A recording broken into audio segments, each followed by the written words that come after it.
दोस्तों, क्या आप लाइटनिंग से परेशान हैं? क्या आपके घरों के इक्विपमेंट अक्सर ख़राब हो जाते हैं लाइटनिंग के दौरान? तो सबसे पहले हमें ये समझना होगा कि लाइटनिंग से कैसे आप अपने घरों के इलेक्ट्रिकल और इलेक्ट्रॉनिक अप्लायंसेस को बचाएं। लाइटनिंग जब हो तो हमें क्या करना चाहिए, हमारे घरों के इक्विपमेंट्स कैसे बच पाएँ, ये हमें सोचना होगा। लाइटनिंग कहीं और होने पर और हमारे घर की जो पंखे टीवी है क्यों ख़राब हो जाते हैं, ये भी बहुत बड़ा सवाल हो जाता है। क्या इससे आसानी से बचा जा सकता है? दोस्तों, ये वीडियो आपके लिए बहुत ही इंपॉर्टेंट होने वाला है। हमारे साथ जुड़े रहें और ये वीडियो शुरू से अंत तक देखें। मेरा नाम है विकास और आप अभी लूफल प्रोटेक्ट सोल्यूशन के चैनल से जुड़ गए हैं। तो सबसे पहले हम लोग लाइटनिंग के बारे में समझें कि लाइटनिंग से जो इक्विपमेंट ख़राब होता है, पर एक्चुअली लाइटनिंग है क्या। बेसिकली लाइटनिंग मतलब आसमानी बिजली। जो आसमानी बिजली है उसमें बहुत ही ज़्यादा एनर्जी होता है और उसमें बहुत ही ज़्यादा क्षमता होता है किसी भी चीज़ को ख़राब कर देने का। तो जब हम इलेक्ट्रिकल इक्विपमेंट्स, इलेक्ट्रॉनिक इक्विपमेंट्स की बात करते हैं तो लाइटनिंग से अक्सर ये चीज़ें ख़राब हो जाती हैं, क्योंकि बिजली का प्रभाव बहुत तेज़ होता है, जिसके कारण आपके जो इक्विपमेंट्स है उसके अकॉर्डिंग डिज़ाइन नहीं किया जाता है। उसके कैपेसिटी से वो ज़्यादा हो जाता है, जिसके कारण आपका क्या है इक्विपमेंट है वो फेल हो जाता है। अभी क्या है, लाइटनिंग में दो तरह के लाइटनिंग्स बेसिकली होते हैं। एक आपका डायरेक्ट लाइटनिंग और दूसरा indirect lightning. Direct lightning basically आपका वो लाइटनिंग है जब आप मान लीजिए आपका घर है, आपके घर पे आपके घर के छत पे अगर अचानक बिजली गिर जाए और उससे जो नुकसान होता है वो बेसिकली वो डायरेक्ट लाइटनिंग की वजह से होता है। वो आपके घर पे कई बार क्या होता है कि घर के छत फट जाते हैं, अगर वो सही से आपका इंसुलेटेड नहीं है या आपने लाइटनिंग अरेस्टर प्रॉपर्ली नहीं इंस्टॉल करा है तो उससे आपका नुकसान ज़्यादा हो सकता है।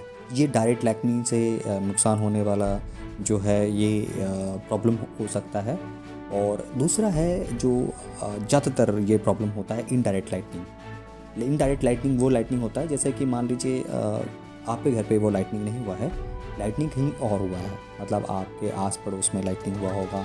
मान लीजिए कहीं आपके सामने टावर, आपके घर के आसपास कहीं टावर है, उस टावर में लाइटनिंग हो गया है।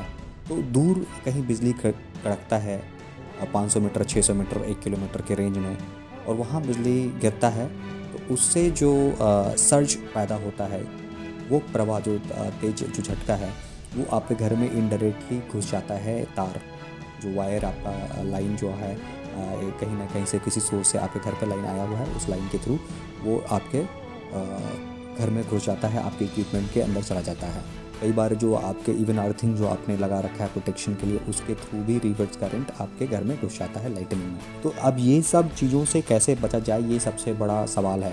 ख़ास करके जब ये बहुत इंपॉर्टेंट तब हो जाता है जब आपके घर पे बहुत महंगा इक्विपमेंट है या बहुत सेंसिटिव और डेलिकेट इक्विपमेंट्स है, जिसको ख़राब होने पे आपको काफ़ी ज़्यादा नुकसान हो सकता है। उसको रिपेयर करने का खर्चा भी काफ़ी बढ़ सकता है। तो ऐसे इक्विपमेंट को बचाने का जो है जिम्मेवारी आपका बहुत पड़ जाता है। उसके लिए हमें सॉल्यूशन देखना होगा कि क्या सॉल्यूशन है।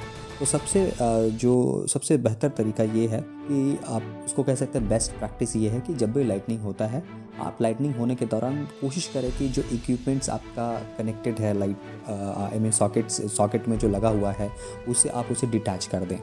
वो सबसे बेस्ट तरीका होता है। जहाँ भी सोर्स है लाइन आने का, मतलब आपके घर में जो भी सोर्स है जहाँ से वो बिजली का जो प्रवाह है वो कहीं ना कहीं तार के थ्रू आपके इक्विपमेंट के अंदर आ सकता है, उस सारे सोर्स को आप डिटैच कर दें।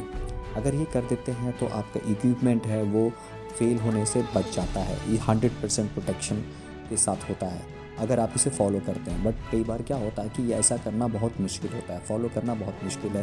कुछ इक्विपमेंट ऐसे होते हैं कि जिसको हम डिटैच नहीं कर सकते हैं, या फिर ऐसा होता है कि जो इक्विपमेंट्स हैं वो बहुत इंपॉर्टेंट होता है और वो कंटिन्यूस चलता रहता है। तो ऐसे में क्या है कि हाँ, एक और ऑल्टरनेटिव सॉल्यूशन है जिसको बोलते हैं सर्ज प्रोटेक्शन डिवाइस। एक एमसीवी की तरह दिखने वाला एक छोटा सा डिवाइस होता है जो कि बेसिकली वो आपके इक्विपमेंट को प्रोटेक्ट करता है।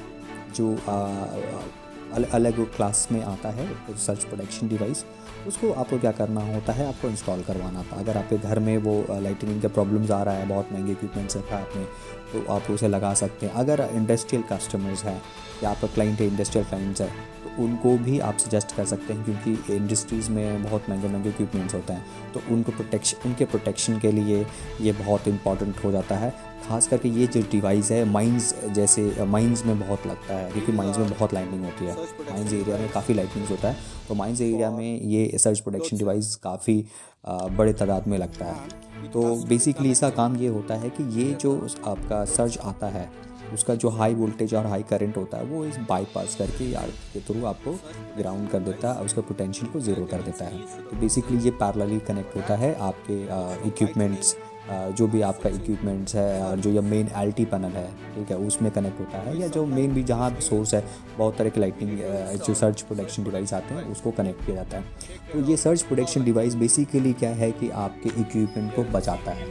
तो इसे इंस्टॉल करवाने के लिए आपको एक्सपर्ट का सलाह लेना होता है। जो इसमें देखिए बहुत कई बार आप जाते हैं इलेक्ट्रिकल शॉप या इलेक्ट्रीशियन को कॉन्टैक्ट करते हैं, उन्हें ये पता नहीं होता है, तो वो कभी आपको सजेस्ट ही नहीं कर पाते हैं। तो इसके लिए कुछ एक्सपर्ट होते हैं जो बेसिकली अर्थिंग लाइटनिंग प्रोटेक्शन के बारे में बहुत अच्छे से जानते हैं, उनसे आप कांटेक्ट करेंगे, वही आपको सही सलाह दे पाएंगे कि कौन सा आप लाइटनिंग अरेस्टर या लाइटनिंग प्रोटेक्शन के लिए जो SPD है सर्च प्रोटेक्शन डिवाइस वो लगाएं, जिससे कि आपका 100% प्रोटेक्शन हो। अगर आपको इसके बारे में अधिक जानना है तो नीचे दिए गए डिस्क्रिप्शन में मैं लिंक शेयर कर दूंगा, नंबर शेयर कर दूंगा, आप उनसे कांटेक्ट कर सकते हैं, आपको वहाँ सारी जानकारी मिल जाएगी। लाइटनिंग प्रोटेक्शन में ये जो आपका सर्च प्रोटेक्शन डिवाइस है बहुत ही इंपॉर्टेंट होता है, क्योंकि ज़्यादातर जो इक्विपमेंट्स आपके जो फेलियर होते हैं वो बेसिकली इस लाइटनिंग की जो आपका जो है लाइटनिंग इनडायरेक्ट लाइटनिंग की वजह से होता है, जिसमें ये सर्च प्रोटेक्शन डिवाइस काफ़ी कारगर साबित होता है। बाकी अगर आप स्ट्रक्चर बिल्डिंग प्रोटेक्शन की बात करें, जो एक्सटर्नल लाइटनिंग होता है वो बेसिकली आपको उसके लिए प्रॉपर लाइटनिंग अरेस्टर इंस्टॉल करना होता है। उसके लिए हम लोग नेक्स्ट वीडियो में देखेंगे कि कैसे आप प्रॉपर लाइटनिंग अरेस्टर इंस्टॉल करवाते हैं, क्योंकि क्या होता है कई बार हम लोकल इलेक्ट्रीशियन को कांटेक्ट करते हैं और वो आपके घर पे आके एक लाइटनिंग अरेस्टर लगा देता है, पर आपकी जानकारी के लिए बता दूं कि वो लाइटनिंग अरेस्टर वो आपके प्रोटेक्शन, आपके जो बिल्डिंग स्ट्रक्चर के प्रोटेक्शन के लिए काफ़ी नहीं होता है। उसका एक सटीक कैलकुलेशंस है, उसको समझना होता है, उसके अकॉर्डिंग अगर आप लाइटनिंग अरेस्टर लगाते हैं तभी जाके आप 100% प्रोटेक्टेड होते हैं। अदरवाइज़ वो आप कहीं ना कहीं जो आपका प्रोटेक्शन रेडियस है उसका एकदम कम होता है, जिससे कि आपका बिल्डिंग का प्रोटेक्शन नहीं होता है। इसके बारे में हम लोग नेक्स्ट वीडियो में डिटेल्स में समझेंगे और जानेंगे। अगर आपको हमारा वीडियो पसंद आया है तो आप इसे सब्सक्राइब करें, इस चैनल को लाइक करें, ताकि हम लोग आपके लिए अच्छे से अच्छे वीडियो लाते रहें। नेक्स्ट वीडियो में हम लोग इसकी डिटेल्स में बताएंगे, और आप लोग अगर मोटिवेट करते रहेंगे तो हमारी तरफ से हमेशा वीडियो आता रहेगा। तब तक के लिए धन्यवाद।